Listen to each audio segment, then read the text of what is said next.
Muito bem, nós dando sequência ao Jornal da Grande, o nosso convidado de hoje é o Dr. Guilherme Coelho, que é presidente da Associação Brasileira dos Produtores e Exportadores de Frutas e Derivados, a Abra Frutas.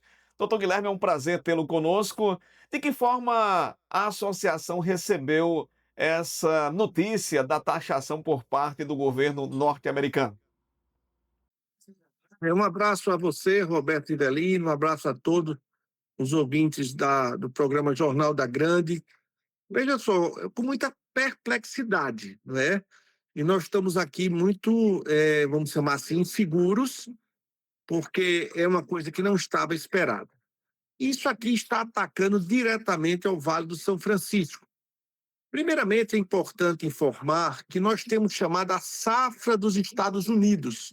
Essa safra começa agora na última semana de julho, primeira semana de agosto, e vai mais ou menos agosto, setembro, até meados de outubro, que há uma concentração aqui dos produtores de mandar manga para os Estados Unidos.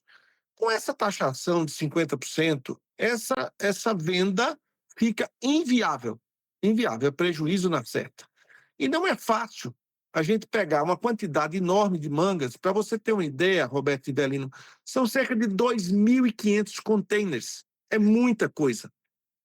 Pegar essa manga e dizer, não, vamos mandar para a Europa. Não é simples assim. Porque a embalagem, a caixa da manga, por exemplo, quando vai para os Estados Unidos, é uma caixa. Para ir para a Europa, é outra caixa. E os exportadores de manga para os Estados Unidos já se programaram a safra há muito tempo.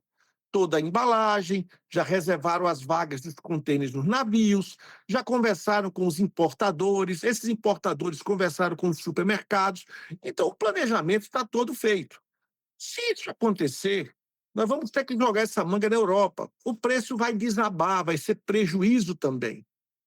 Se isso acontecer e quisermos colocar a manga aqui no mercado interno, o preço também vai desabar. Então, não tem para onde a gente correr. Precisa uma hora dessa de diálogo, precisa uma hora dessa de prudência, de bom senso, de flexibilidade, para a gente conseguir resolver isso. Eu estou falando aqui da manga, mas eu posso também falar da uva, que nós temos algumas variedades de uva que está na época da gente mandar para os Estados Unidos, tá certo? E depois a gente entra fortemente na safra da Europa. Então, isso aí é uma coisa que está nos aperreando, está nos preocupando, e precisa resolver isso o mais rápido possível. E eu acredito que só tem uma solução, que é o diálogo. E vale destacar, doutor Guilherme, que são produtos perecíveis. Enquanto o produtor está buscando o mercado, esse produto pode se perder. Com certeza, isso é um produto perecível. Dentro dessas negociações, eu já conversei com o ministro da Agricultura, já conversei com o secretário de Políticas Internacionais, que é o Luiz Rua, dizendo que nas negociações precisa haver este entendimento, que alguns produtos têm que continuar isento. Se você for ver o suco de laranja, o Brasil exporta o suco de laranja, que vão em tonéis, que é o suco concentrado, bastante para os Estados Unidos. Também é outra coisa perecível. Então, temos que saber que algumas coisas precisam ficar fora desse tarifaço. E esse tarifaço é uma coisa inexplicável. Só para você ter uma ideia, eu vendo hoje nos jornais, tem mais de 22 países que foram colocados tarifas. 50% foi o Brasil, uma das maiores tarifas. Tem gente, essa semana, ontem foi a União Europeia com 30%, o México com 30%. Então, essas coisas eu acho que são diferentes. Precisa começar a conversar. Se não chegar num acordo, é que você toma uma atitude dessa. Se você senta e conversa, chega num acordo, não precisa de nada disso. O senhor é um homem que tem uma experiência política enorme. Prefeito de Petrolina, deputado federal, teve o seu próprio pai de saudosa memória, o doutor Oswaldo Coelho, que teve vários e vários mandatos de deputado federal, que percorreu o mundo inteiro aí.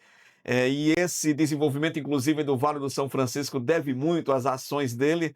Essa medida, doutor Guilherme, é uma medida política com impactos econômicos? Como o senhor avalia esse momento? Sua pergunta é muito boa. Dos 22 tarifaços que o presidente dos Estados Unidos colocou em 22 países diferentes, o único que dentro de uma casta ele juntou política com economia, com produção, foi o Brasil. Os outros não. Ele fez uma tarifa porque achava que devia fazer para que ele possa gerar mais emprego nos Estados Unidos. Ele tem a narrativa dele. Mas no Brasil, não. Foi o único onde ele, numa carta, ele fala de política e fala da tarifa, e condicionando uma coisa a outra. Coisa jamais vista. E quais seriam as alternativas que o governo brasileiro poderia tomar nesse momento? Olha, eu costumo dizer, e vocês aí que são do Araripe, eu sou aqui do São Francisco, Uhum. de vez em quando a gente faz uma barragem, né? E a barragem, ela, uma vez quando chove muito, ela até sangra. E ela procura a água, os caminhos, né? Você barra uma coisa, ela sai procurando os caminhos e a natureza faz com que ela encontre os seus caminhos. E no nosso caso, nós não encontraremos esses caminhos de mandar as frutas, tanto a uva como a manga, para outros países rapidamente. Não é assim que funciona.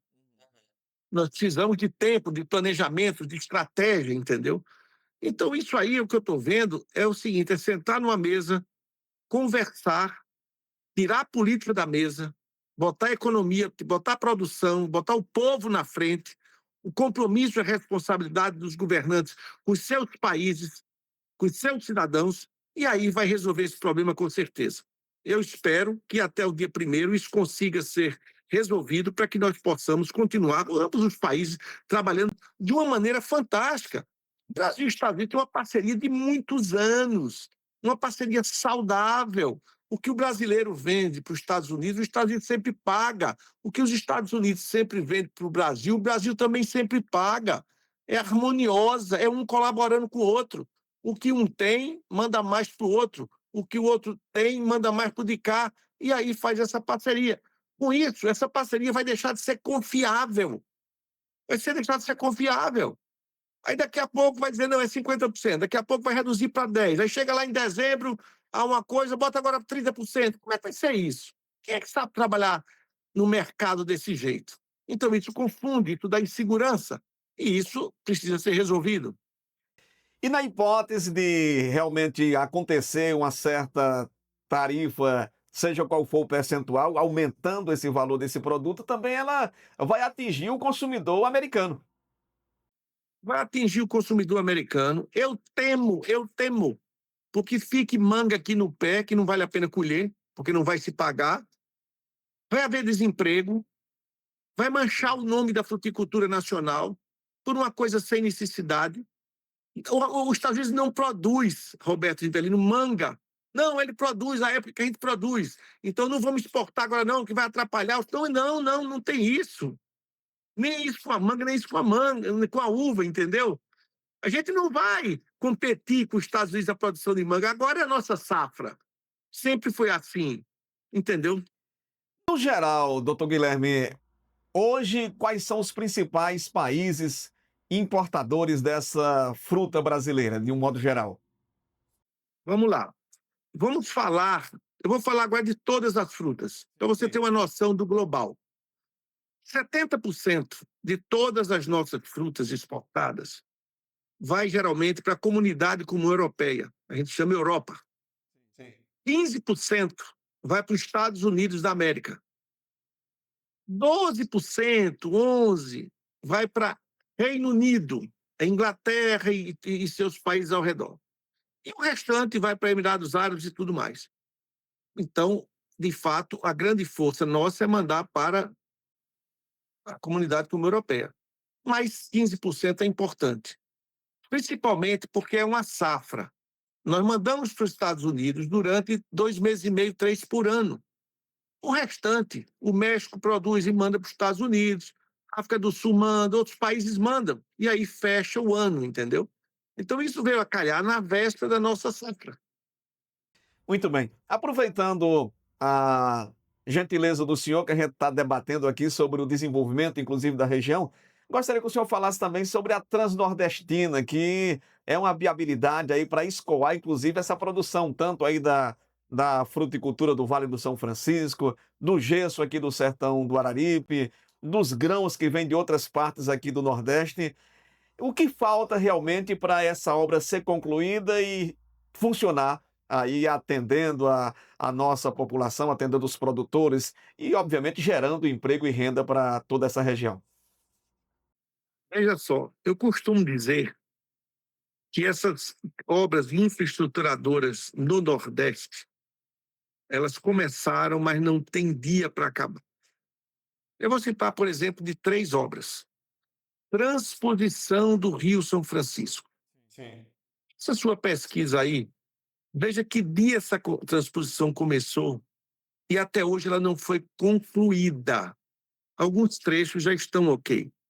Ainda tem trechos sendo feito e por fazer. Depois vá para Transnordestina, a mesma coisa. Vocês que moram aí no pé dos trilhos de trem. Quando isso começou? Continua lenta, devagar. Agora está se prometendo para o final de 2026, que se Deus quiser vai acontecer. Mas há quantos anos tem esse sonho? Depois você vai para uma tal hidrovia do São Francisco. Tem livros de dezenas de anos atrás falando da hidrovia. O governo agora retomou, está dizendo que vai retomar essas obras. O que me dói é que quando você lê os jornais do sul do país, e eles anunciam, vamos ampliar o metrô de São Paulo, 10 quilômetros, 5 quilômetros. Parece que começa no ano, com 2 anos já está pronto e funcionando. Muito rápido, né? Então, parece-me que as obras que são infraestruturadoras do Sudeste, do Sul, do Centro-Oeste, no instante anda, mas as nossas é essa demora. Essa ferrovia tem que ser inaugurada. Você imagine só que nós mandamos hoje 80% dos nossos navios que exportam frutas, dos nossos contêineres, 80% vai pelo porto de Pecém. São 900 quilômetros aqui lá. No dia que estiver pronto, a gente manda para Salgueiro. Salgueiro são 250. A gente bota num trem e vai embora para Pecém. Está resolvido. Você vai saber hoje, o Centro-Oeste, Goiás, Mato Grosso do Sul, Mato Grosso, importa gesso agrícola da Espanha. O gesso agrícola vem muito da Espanha. No dia que estiver pronto, eu penso, você joga esse gesso aí nesses vagões aí, manda lá para Pecém, Pecém joga esse gesso no navio, manda lá para o Porto de Santos, e Santos faz chegar lá onde a gente precisa. O transporte rodoviário por rodovia é 6 vezes mais caro do que ferrovia, do que hidrovia. O mundo transporta tudo por ferrovias e hidrovias e o que não dá certo por rodovias. O Brasil é o contrário. A gente transporta tudo por rodovia. Isso precisa mudar.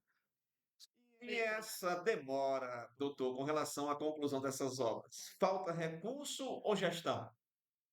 É decisão política. O meu pai dizia um negócio interessante. Você imagine, Roberto e Velino, a força da eletricidade. Você imagina o que é a força daquelas turbinas da barragem de Sobradinho, aquela água vindo e gerando energia. Uhum. Mas ele dizia que tinha uma força maior do que a força da eletricidade, a força da água. Era a força da política, era a decisão política de querer fazer as coisas acontecerem. Esse campo de chão nosso de irrigação era isso. Isso era prioridade, não se tinha dia, hora de convencer governo que o governo colocasse o dinheiro aqui porque era preciso e aconteceu. Hoje a gente fica querendo que essas coisas também aconteçam. E aí eu dei o exemplo. Eu dei o exemplo das obras aqui do Nordeste, que não andam, e dei o exemplo de uma obra aí do sul do país, do Rio de Janeiro, de Goiás, etc., tal, que anda. Então, é decisão política. O senhor falando aí, a gente citou já o nome do seu saudoso pai, deputado Oswaldo Coelho, e a gente lembra que um dos sonhos dele, um projeto que ele levantava essa bandeira, era desse do Canal do Sertão, inclusive trazendo água do São Francisco para irrigação aqui no sertão do Araripe, que são solos extremamente férteis e que seria um grande avanço do ponto de vista agrícola aqui para essa região, geração de emprego, renda e o desenvolvimento. E esse projeto, até hoje, infelizmente, ainda não saiu do papel. É verdade. Eu tenho feito muitas ações para isso. Eu acompanho aí os grupos, os políticos, a sociedade civil dos municípios do Araripe, que se reúnem, que falam, que clamam, que pedem por esse canal. Eu tenho conversado muito com a governadora Raquel Lira, porque o que a gente quer, no fundo, neste momento, não é a obra, não é a obra. A gente precisa de projeto, um projeto que a gente chama hoje básico. Esse projeto básico, hoje você consegue licitar. Isso aí é um sonho antigo. Isso aí tem água. Eu sou engenheiro agrônomo de formação, eu tenho fazenda há 27 anos. As terras do Araripe são muito melhores do que as do Vale do São Francisco. Sim, é verdade. Você integra a hidrovia aqui e você leva a irrigação para lugares secos e você integra a ferrovia. Isso é uma obra que não pode mais demorar. Não tem desculpas. Eu já falei com o presidente da República, eu já falei com a governadora. Precisa decisão política para que a gente faça esse projeto. É um projeto importante. Quando o projeto ficar pronto, aí é outra coisa, é outro patamar. Isso aqui, na época que ficou pronto aqui, o governo federal não tinha dinheiro, foi se buscar dinheiro do Banco Mundial. E o dinheiro veio e se fez mais uma etapa.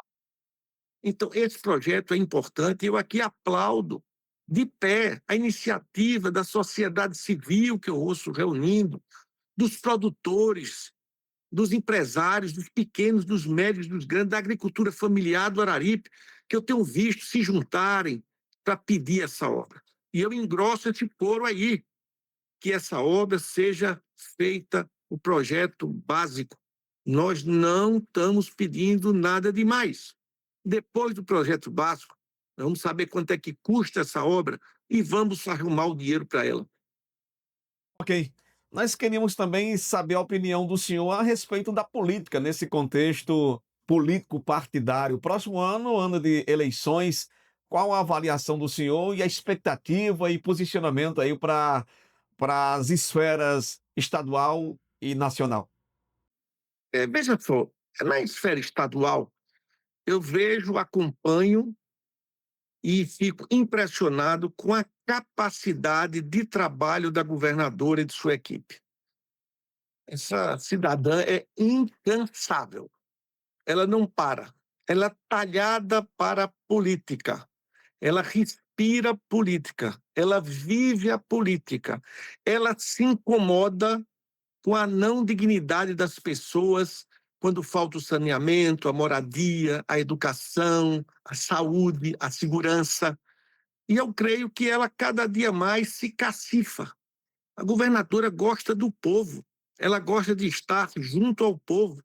Esses dias, Roberto Iverino, foi muito interessante. Ela teve aqui, veio aqui a participar da abertura do São João.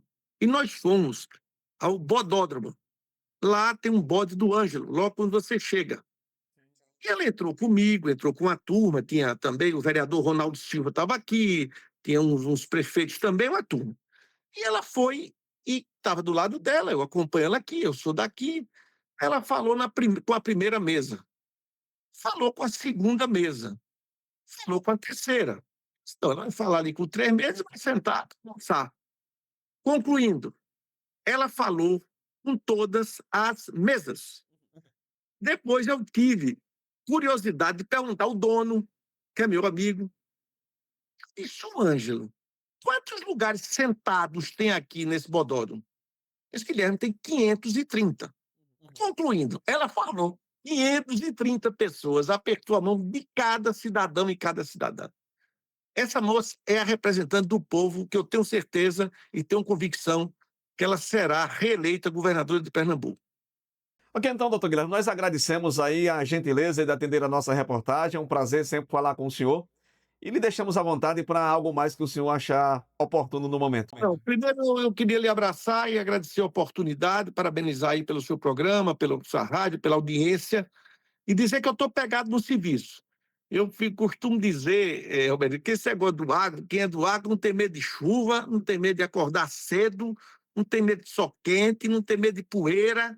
A gente vive na luta para fazer um gesto nobre com o povo, é colocar comida na mesa das pessoas. Essa é a nossa vida. Isso é com que a gente se alegra, porque hoje tem milhares e milhares de pessoas no mundo que, diferentemente de mim, de vocês e de outros tantos, que tomamos café, tínhamos garantido o almoço, o jantar. Tem muita gente que hoje que tomou café e não sabia o que almoçar, porque não tinha perspectiva. E cabe a nós, agricultores, trabalhar diuturnamente para colocar comida na mesa das pessoas. Um abraço, muito obrigado pela oportunidade e um abraço a todos do Araripe. Só o que agradeço, doutor. Um grande abraço. Obrigado pela sua participação mais uma vez.